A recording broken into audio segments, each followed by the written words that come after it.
मुनि ऋषियों ने बोले हैं कि ये मानव जीवन बहुत दुर्लभ है,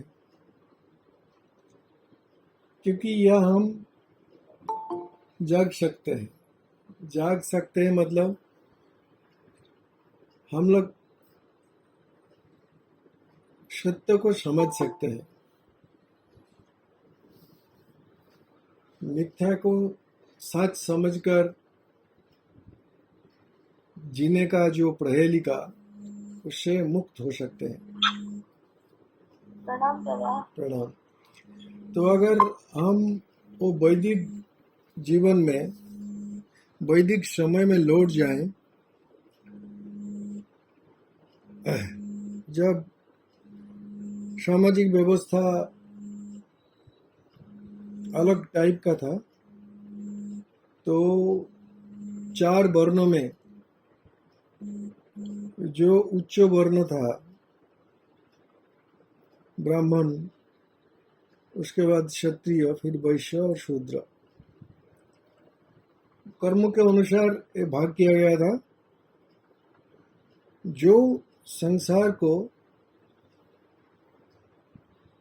सत्य तक ले जाएगा, ये दायित्व था ब्राह्मण वर्गों का ऊपर, क्योंकि वो लोग खुद सत्य में आसीन है। तो सत्य को लोगों को पास ले जाने का, लोगों को जगाने का ये वर्ग का काम था। क्षत्रिय जैसे इस कर्मों में कोई बाघात ना हो, बाहर से कोई आक्रमण न कर दे, या ये जो एक ज्ञानमयी समाज इस ठीक से रहे, इसका रक्षण का दायित्व था क्षत्रियों का ऊपर। फिर वैश्य जो विभिन्न प्रकार सब्जी अनाज तैयारी करके, बिजनेस करके, ये 2 वर्गों को, अपने को या और जो चतुर्थ वर्गों को खिलाने पिलाने का काम और था। शूद्र जो ये तीनों को सेवा शुश्रूषा करके, हर तरह का सर्विस प्रोवाइड करके जीवन बिताना था। तो मुख्य क्या था?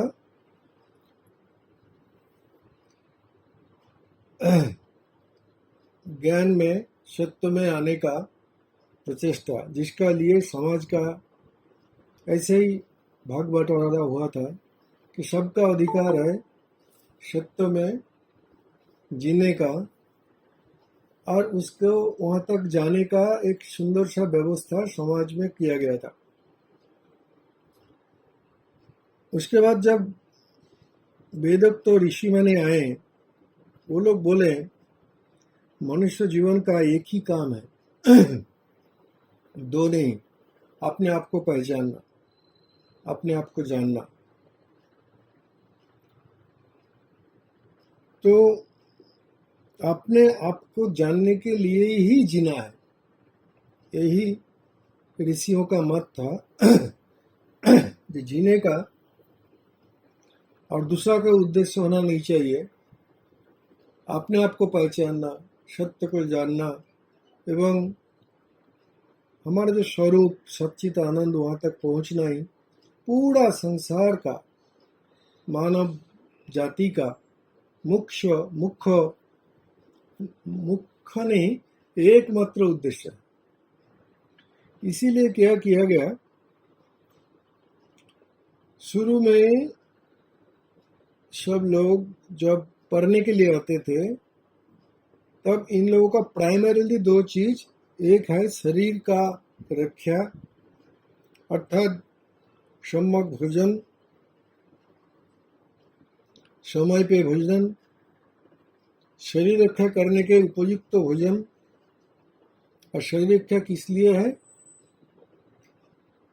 ना, जब तक ना ज्ञान तक पहुंचे तब तक जो जीना है, उसके पहले शरीर छोड़ना मानव जीवन का एक अवकाश खोना है। इसके लिए 2 ही काम में दिया गया था। एक सब उन लोगों को भी मालूम था कि शरीर अगर दुर्बल होगा, शरीर अगर रोगग्रस्त होगा, तो ज्ञान का साधना में बहुत बड़ा मुश्किलें आते हैं। उसके लिए वो लोग योग, प्राणायाम, विभिन्न प्रकार का माध्यम से शरीर को ठीक न कर उपयुक्त आहार, आहार का परिमाण, आहार का प्रणाली, कब कब खाना, कैसे खाना, कितना खाना, ये सब का व्यवस्था विभिन्न वेद में मिलता है।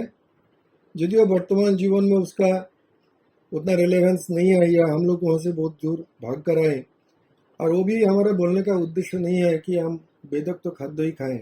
मेरा बोलने का उद्देश्य है ऋषियों का वो थीम कि जीना है, कि इसलिए जीना है क्योंकि हमको अपना स्वरूप तक पहुंचना है, और कोई भी उद्देश्य नहीं है। और स्वरूप का उद्देश्य, जब तक स्वरूप में हम नहीं पहुंचते हैं, अपने को ना जानते हैं, तब तक शरीर धारण करनी है। यही उन लोगों का थीम था कि जियो, स्वस्थ जियो, क्योंकि हमको सच्चित आनंद तक जाना है, अपना स्वरूप तक जाना है। इसीलिए यही ये जीवन को अनुशीलित किया है,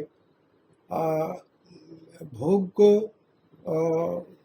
परिशीलित किया है कि इतना इतना ही भोग चाहिए, ज़्यादा नहीं। विभिन्न प्रकार से मानव जीवन को मुख्य धारा में, अर्थात जो अपना परिचय, अपना घर, वहाँ पहुँचाने के लिए एंटायर समाज, अगर हम देखें ब्राह्मण, शूद्र, वैश्य, अगर ये सब कर्म का अनुसार, लेकिन मुख्य उद्देश्य यही था कि अपने को जानना। तो यहाँ काम आता है कि प्रयोजन, जरूरत, नीड, रिक्वायरमेंट, नेसेसिटी, ये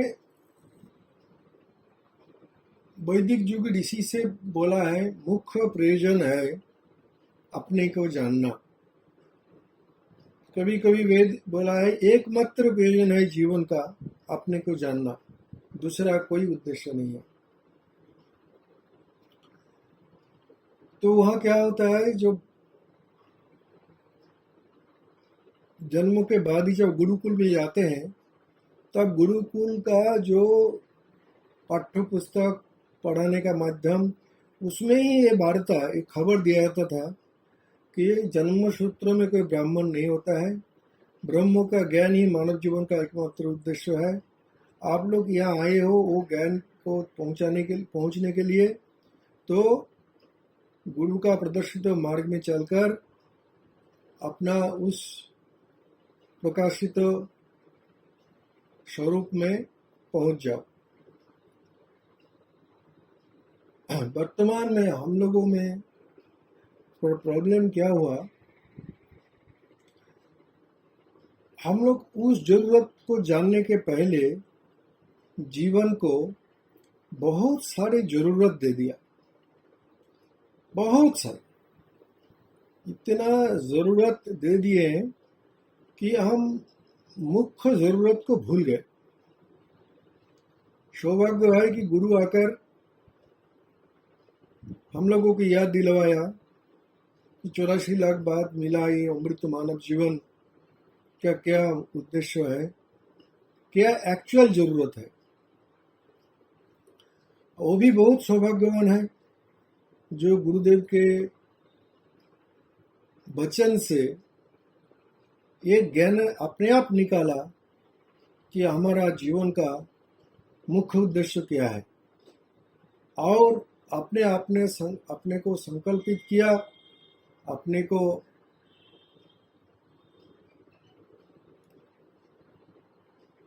को पूरी डेडिकेट कर दिया वो अपना ज्ञान को जानने के लिए। लेकिन मुश्किल होता है कि तब तक हमारा ज़रूरतें क्या पहाड़ बन गया, और ज़रूरत से ही हमारा परिचय हो गया, ज़रूरत ही हमारा उपाधि हो गया, और हम इतना दूर आकर वो सब ज़रूरतों को तुच्छ नहीं कर सकते।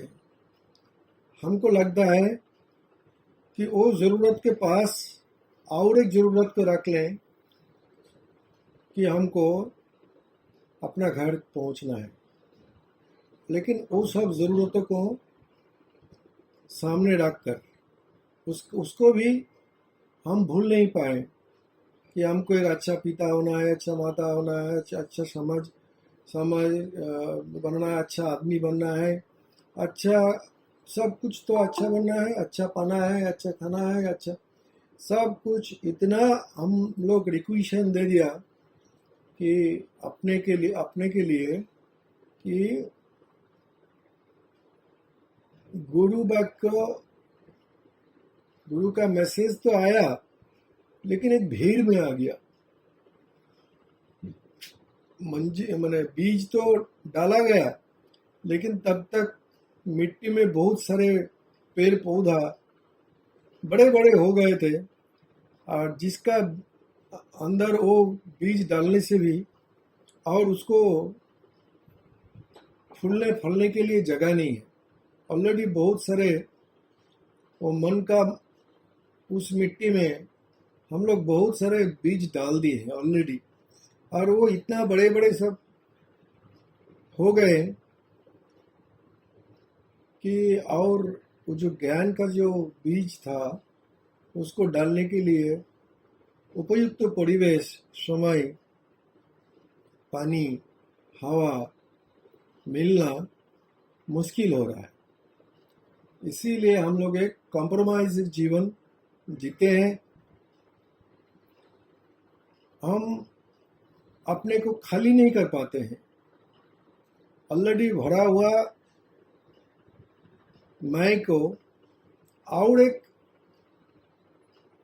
मैं दृष्टा हूँ, साक्षी हूँ, रोमो हूँ, ऐसे एक उपाधि की तरह मैंने 10 टोपी पहना हुआ है और 11th टोपी की जगह में हम इसको पहन लेते हैं, लेकिन सर को 10 टोपी से खाली नहीं कर पाते हैं। 10 का ऊपर 11वां टोपी ये अद्वैत ज्ञान का अपने तक पहुंचते हैं, तक अद्वैत तक पहुंचने का जो एफर्ट है इसको लगा लेते हैं।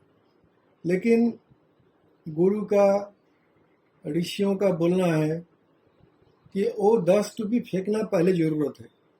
पहले जरूरत है कि तो ये 10 जरूरत का टोपियां जिसको हम बहुत प्रेम से साइड से सिलाकर पहने हैं, उससे मुक्त होना है। और जब सर से सब टोपी हट जाए तभी ज्ञान का टोपी ठीक से बैठता है। अलग सब टोपी का ऊपर नहीं बैठते हैं। लेकिन हम लोग अगर अंदर झुक कर देखें तो इतने सारे टोपियां, और इसमें हम इतना शक से पहने हुए हैं। जो देने वाला है तो उसका देने वाला का टोपी, जो लेने वाला है लेने वाले का टोपी, जो सुंदर है उसको सौंदर्य का टोपी, जो मैंने सब कुछ एक हम लोग पर्सनालिटी के साथ ऐसा सील दिया है, ऐसा स्टिच कर दिए हैं कि खाली होंगे तब ना बढ़ेगा। वो जो पुराना पुराना पेड़ पौधा जो कभी कभी बहुत बड़ा भी हो चुका है, उसको उखाड़ फेंकेंगे तब ना हमको मिट्टी मिलेगा इस बीज को डालने के लिए। लेकिन हम लोग उठा नहीं पाते हैं, उसका बीच में ये बीज डालने का कोशिश करते हैं। और ज्ञान का वृक्ष कभी कभी दूसरे वृक्षों से तुलना में बहुत छोटा होकर रह जाता है, कभी कभी सूख भी जाता है। तो ये जो जरूरतों का पहाड़, इसको पहचानना पड़ेगा। ऐसा बोलना बेकार है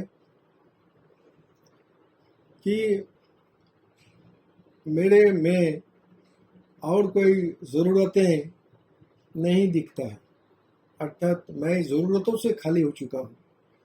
ज़रूरत क्यों हुआ?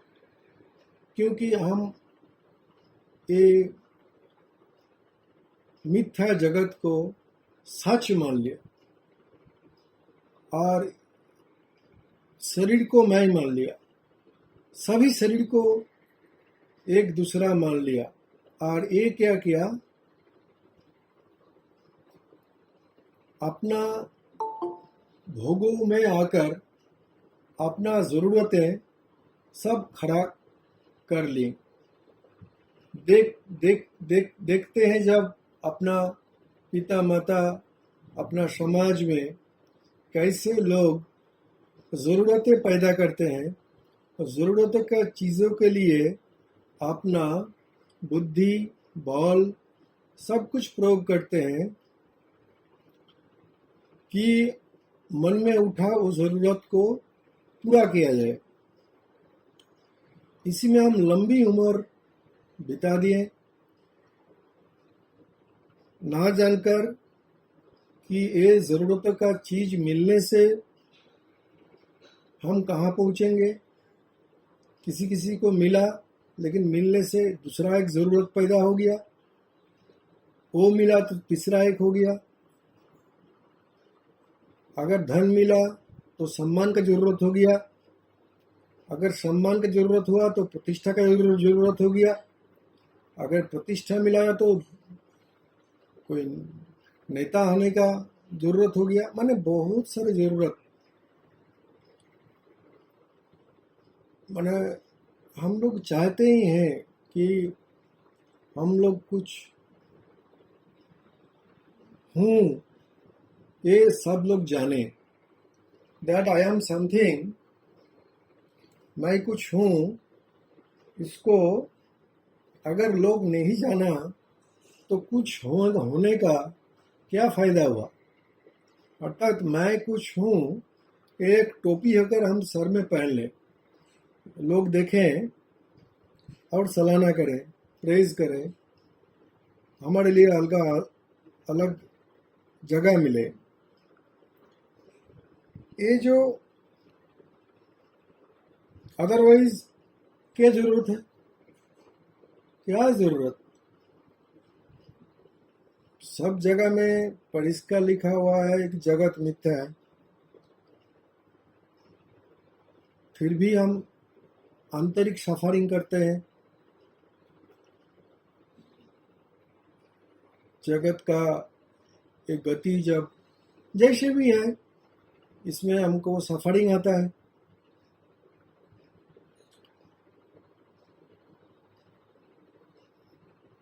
जब मालूम है कि ये सपना है, फिर भी हमको इसको सपने का तरफ लगता नहीं। जब मालूम है कि ये जगत का कोई भी परिवर्तन सत्यकार मैं में कुछ परिवर्तन ला नहीं सकता, जब मालूम है कि जरूरतें जगत के लिए है, परमात्मा के लिए कोई जरूरत नहीं है। Realisation is the only requirement. आँख खोलना, अपने को जानना, जो सभी अवस्था में हो सकता है, सभी व्यक्ति के लिए हो सकता है। जो रोग में बिस्तर पे सोया हुआ है वो भी रियलाइज कर सकता है, जो बहुत सारा धन संपत्ति का ऊपर बैठा हुआ है वो भी रियलाइज कर सकता है, जिसके पास खाने के लिए इस वक्त में कुछ नहीं है, 3 दिन से भूखा है, वो भी रियलाइज कर सकता है। अपने को जानने के लिए कोई प्रावधान, कोई लिमिटेशन नहीं है। कोई भी व्यक्ति कोई भी समय, किसी भी समय में अपना स्वरूप को जान भी सकता है, जी भी सकता है। लेकिन प्राचुर्य और जरूरतें ये सब संसार का टर्म्स है। क्या करें, हमारे पास अगर और 20 लाख रुपया होता तो हम गरीबों के अच्छा ढंग से सेवा कर पाता। ये जो बोध, ये कहाँ से आया है भाई? नोई ये क्या ये ज्ञान से आया है कि जगत मिथ्या है? ये क्या ये ज्ञान से आया है कि प्रकृति क्रियमानानि, गुणे कर्माणि सर्वशः। ये क्या इस ज्ञान से आया है कि जगत का वर्तमान चेहरा जगत का ही कर्म का फल से होता है?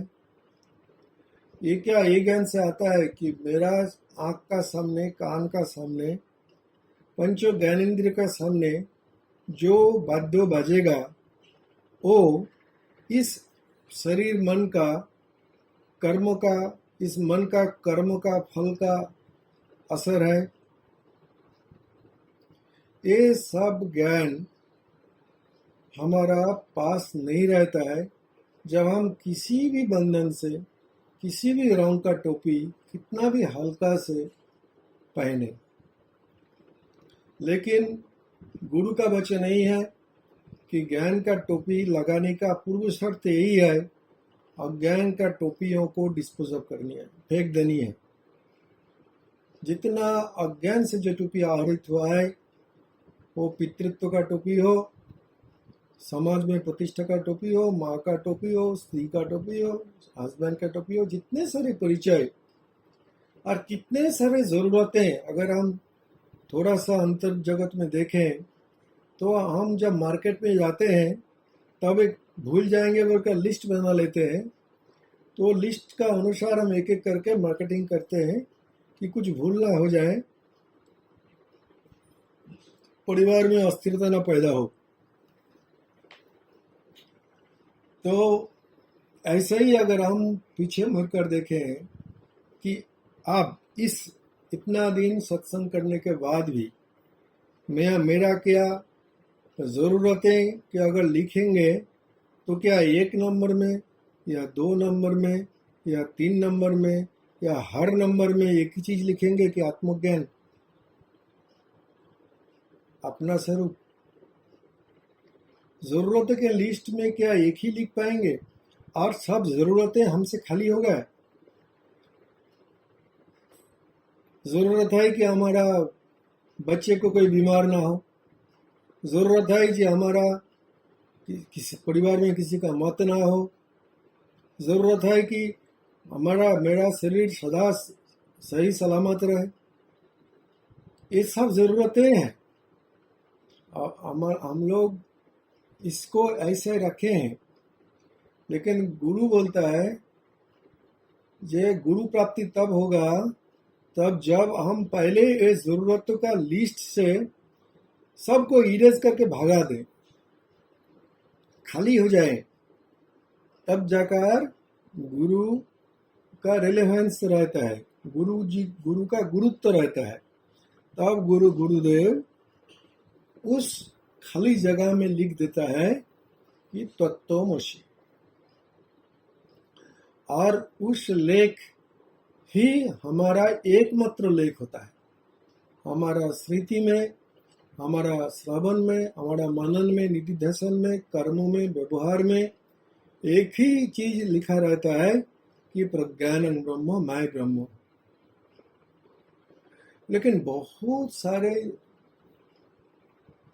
50-60 आइटम का बाद अगर उसी को लिख दिया जाए तो उसका कोई असर नहीं पड़ेगा, बिकॉज हमारा जीवन में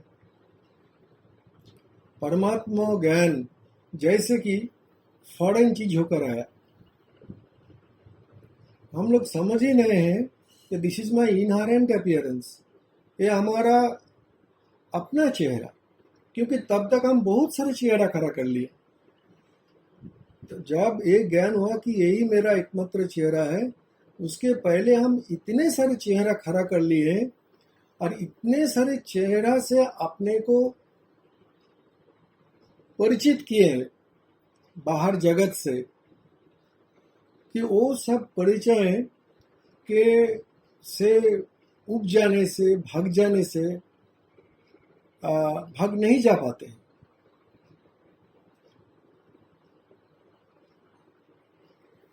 नया शर्ट पैंट तो दीदी ने तो बना दिया, लेकिन पुराने इतने हैं कि नया को रखने के लिए जगह ही नहीं मिलता। तो गुरु बोलता है पुराने फेंक दो,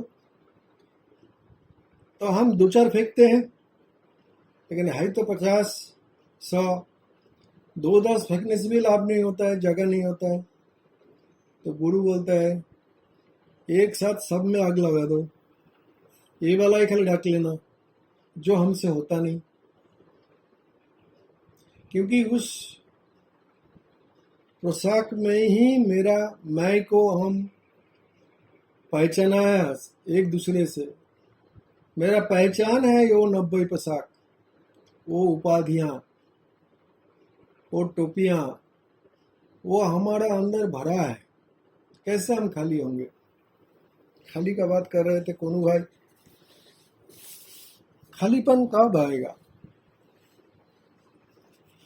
जब हम ये गलत परिचय से छोड़ उब जाने से का जरूरत अपना हृदय से, बुद्धि से, अपना बोध से पूरा रियलाइज करेंगे कि ये सब बेकार की है, ये सब मेघों से मिला, मेघों का उपाधि है, इसमें से एक भी सही नहीं है।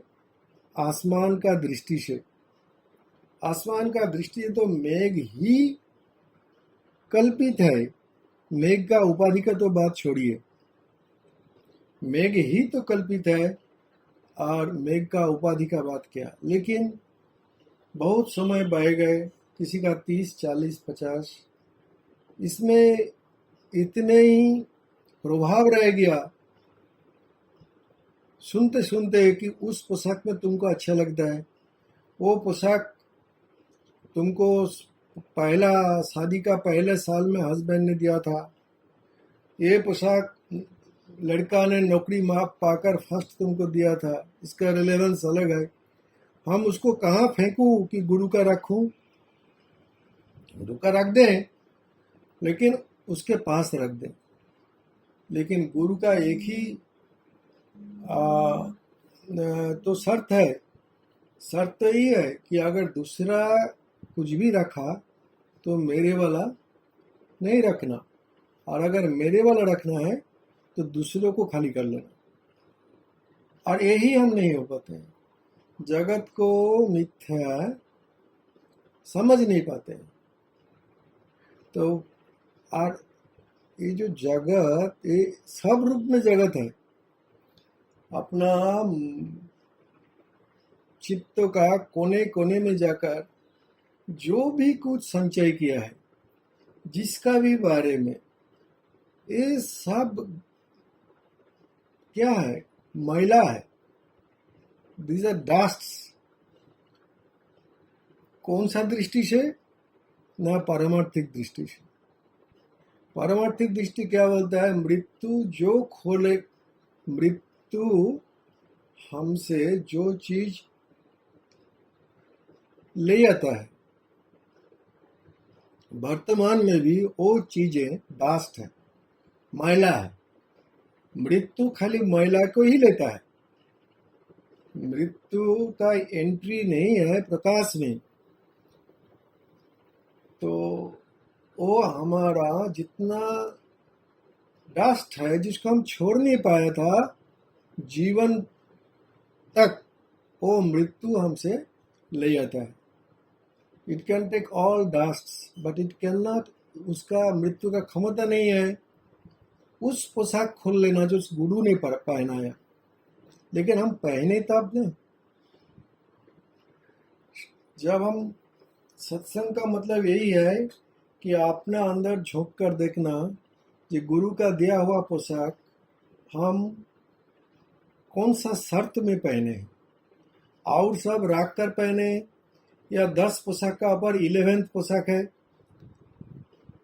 तो इसमें गुरुदेव बोलता है नहीं, मेरा पोशाक शरीर में टच करना चाहिए, और वही एकमात्र वार्डरोब में पोशाक होना चाहिए, जब भी पहना उसी को पहनना, और नहीं तो ना पहनना रखना, अर्थात खाली रहना। और खाली रहने से ही मेरा पोशाक का महसूस होगा, काम होगा। लेकिन वी आर अनडन।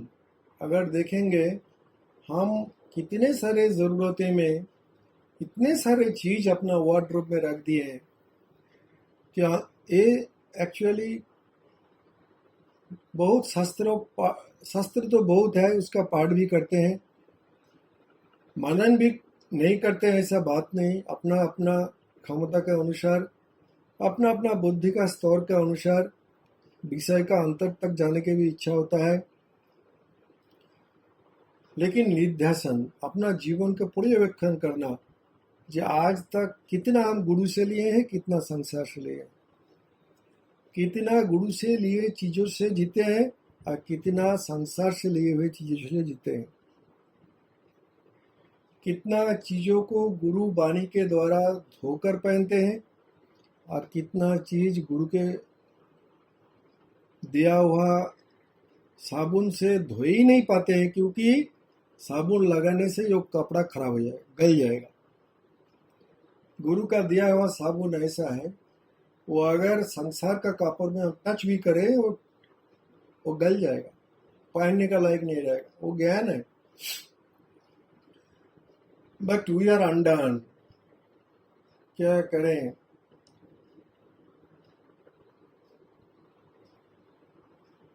हम जो बोझ लेकर, जो बोझ ढोते रहते हैं, वो सब अज्ञान से पाया हुआ है। लेकिन पहला बात है,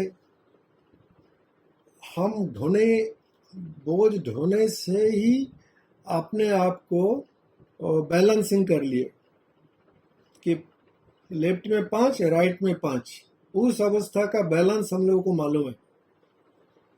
लेकिन लेफ्ट भी खाली राइट भी खाली, वो हमारे लिए इम्बैलेंस पैदा करता है। हम उस अवस्था को महसूस नहीं कर पाते हैं। हम कोई ना कोई फॉर्म में कुछ ना कुछ तो लेफ्ट और राइट में रखते ही हैं। कितने हमारे अंदर उपाधि मुक्त हुए हैं, कितने हमारे ऊपर राजी हुए हैं, हे गुरुदेव, सब फेंक दिया।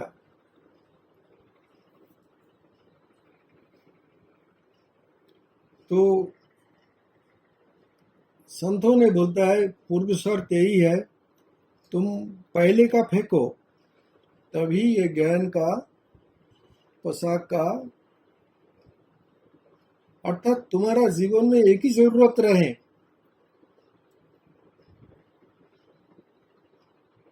अपने में जीना, अपने को पहचानना। हर anything other than that is dust, throw it. कोई काम का नहीं है।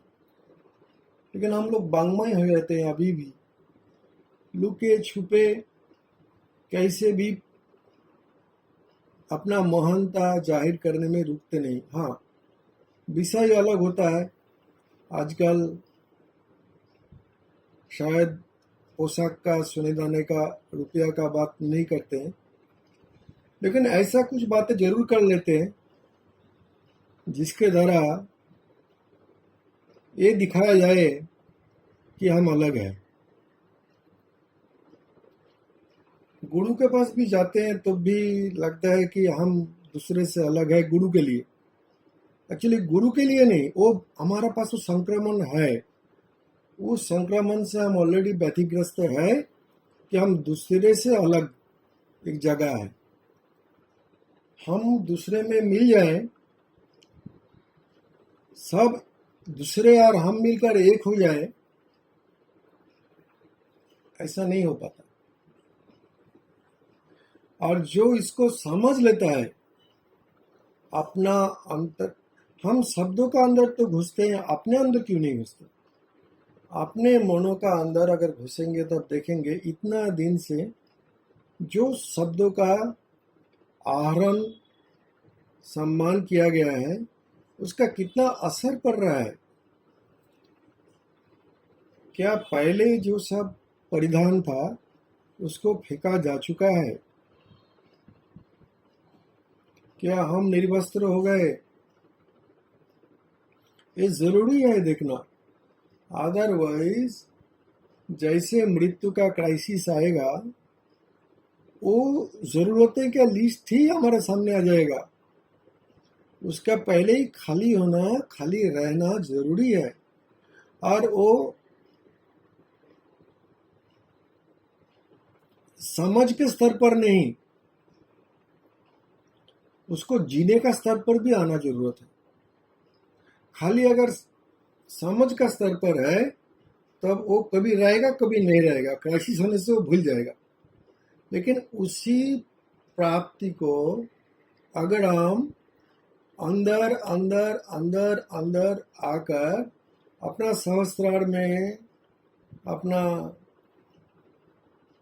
उसको स्टोर करें, जैसा अर्थात सहस्रार, अपना सहस्रार से लाकर अपना नीचे वाले चक्र में स्थिर करें। जैसे कि हम आदमी है, हम किसी का वाइफ है, हम एक औरत है, ये कौन सा चक्र में है? क्या ये हमारा एकदम ऊपर चक्र में है? कभी जानते हैं कभी भूल जाते हैं? नहीं, इसको हम ऐसे जानते हैं कि अपना स्टोर रूम में रख लिया, अपना अनाहत में रख लिया, नहीं तो हमारा और लोअर चक्र में ऐसे रख दिया कि वो हमारा पहचान हो गया। Yes, I am a lady, हम एक स्त्री, हम एक औरत है।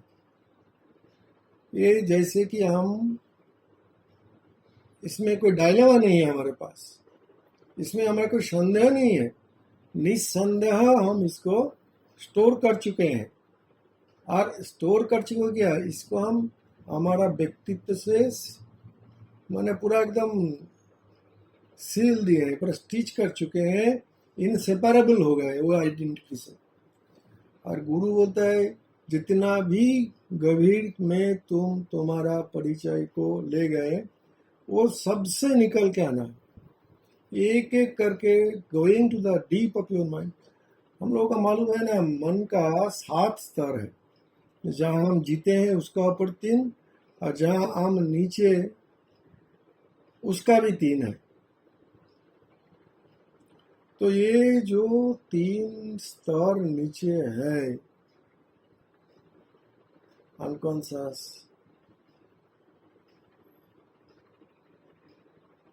मास अनकॉन्शियस, कॉस्मिक अनकॉन्शियस, कितने कितने संस्कार, कितने कितने जन्म का डीप रूटेड है हमारा माइंड में कचरा होकर, अर्थात जागतिक परिचय को लेकर। इसीलिए तो कोई हमारा पिता का पिता का पिता को भी गाली दे, जिसको हम ना को भी देखा ना को भी सुना, फिर भी गुस्सा हो जाते हैं। फिर हमारा गोत्रों को गाली दे, तो क्या लाख साल पहले कोई एक कश्यप ऋषि था जिसका, तो भी हम गुस्सा हो जाते हैं। कहाँ कहाँ हम, अगर हम अटैच नहीं है तो गुस्सा क्यों आएगा? गुस्सा कम्स फ्रॉम, गुस्सा का जन्म होता है अनवांटेड अनडिजायरेबल अटैचमेंट से, जो हम नहीं है, जो अंधकार है, जो डार्ट है, जो मैला है, वहीं से एक गुस्सा का पैदा होता है। इसके लेकर भगवान कृष्ण ने भी गीता में बहुत सारे व्याख्या दिया है। तमोगुण, रजोगुण और सत्वगुण को, कभी वक्त होगा तो सही ढंग से तमो को भी पहचानेंगे, रजो को भी पहचानेंगे, सत्व को भी पहचानेंगे। निर्गुण का कोई पहचान नहीं है, वो एक एहसास है, वो अवस्था है, वो जो पहुंचा वही उसको उसमें है, उसमें बोलने का कुछ नहीं है। तो बात यही है, कुनु बाबू बोलता है कि खाली कैसे हो। It is a big challenge, only challenge. मनुष्यत्व का एक ही चैलेंज है, अपने को खाली करना, क्योंकि 84 लाख तक का आवर्जना इसमें जमा हुआ है। इस जन्म नहीं, एक जन्म नहीं, कितने सारे मानव जन्म, सबका कचरा है।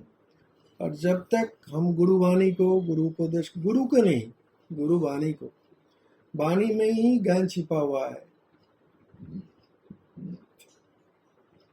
कोई भी व्यक्ति को ऊपर झुक जाना, यह हमारा आंतरिक दीनता को प्रकाश करता है। कोई झुकने का जरूरत नहीं है। गुरु बोलता है आप निरपेक्ष हो, तो जो बोलने वाला के ऊपर भी हम अगर सापेक्षिक हो गए तो उसका बोलने का सम्मान क्या रहा? बाध्य होकर बुद्ध को बोलना पड़ा अप्पो दीपो भवो। यू उसका मतलब नहीं है कि आप दीप नहीं हो, वो बोलता है आप ही मेरा जैसा एक दीप हो, रियलाइज करो, अर्थात उसको जलाओ।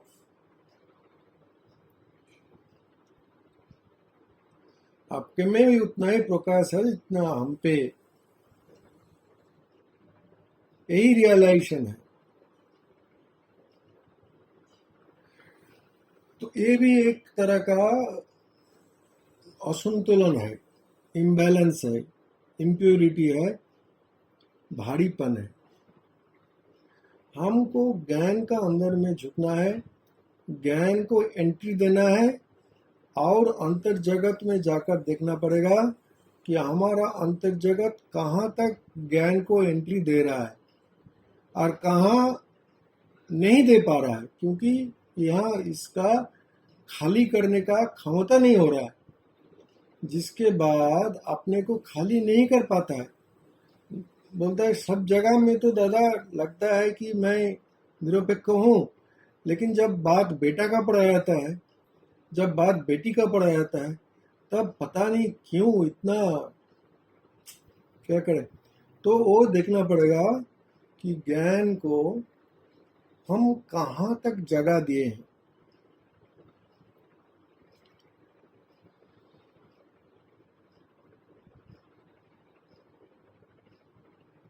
अपना जरूरतों को हम फेंक चुके हैं या नहीं? अभी भी हमको कुछ जरूरत है, other than being myself, realising myself. अगर अभी भी हमारे पास अंतर जगत में देखे और थोड़ा सा बैठकर थोड़ा सा ऑनेस्टी के साथ बैठेंगे अपने साथ, तो हम सब एक लंबा लिस्ट बना लेंगे, बहुत सारे आइटम वो लिस्ट में आएगा।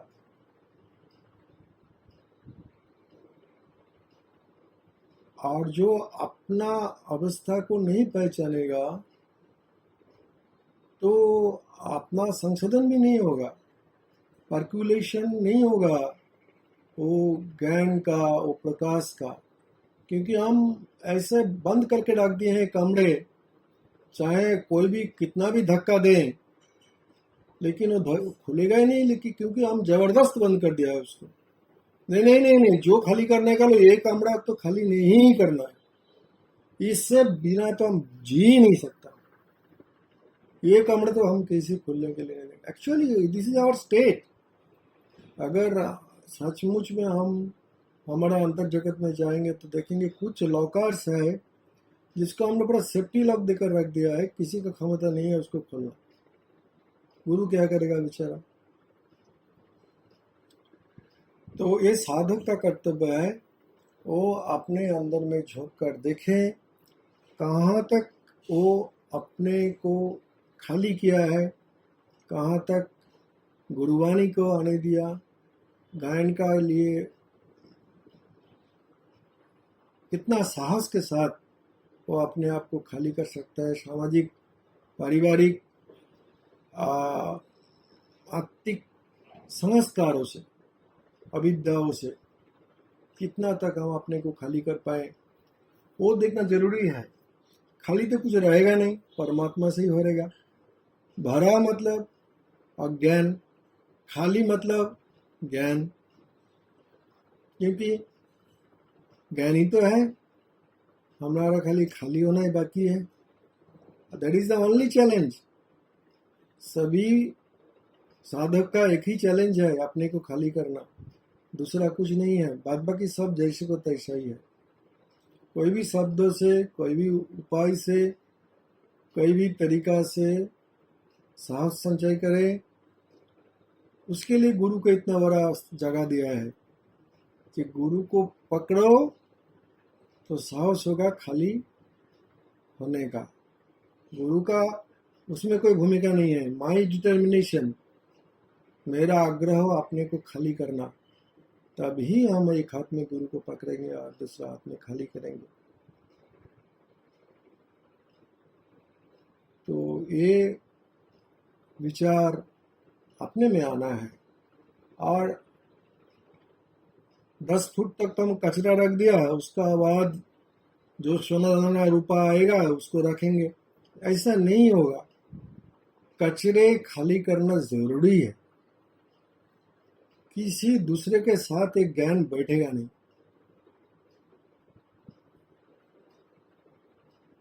किसी भी दूसरे के साथ बैठेगा नहीं। हम जितना भी हाव हाव क्यों न करें, अगर दूसरा कुछ हमको आनंद दे रहा है तो हम आत्मानंद के लिए एंट्री गेट बंद कर रहे हैं। तो ये अंतर का पुकार है, आर्तनाद है। आर्तनाद है कि हम जागूं, आर्तनाद है कि हम पे साहस आए, आर्तनाद है कि हम सभी उपाधियों से, जरूरतों से अपने को अलग कर पाए। तभी जाकर मानव जीवन का जो एकमात्र उद्देश्य है वहां तक हम पहुंच पाए।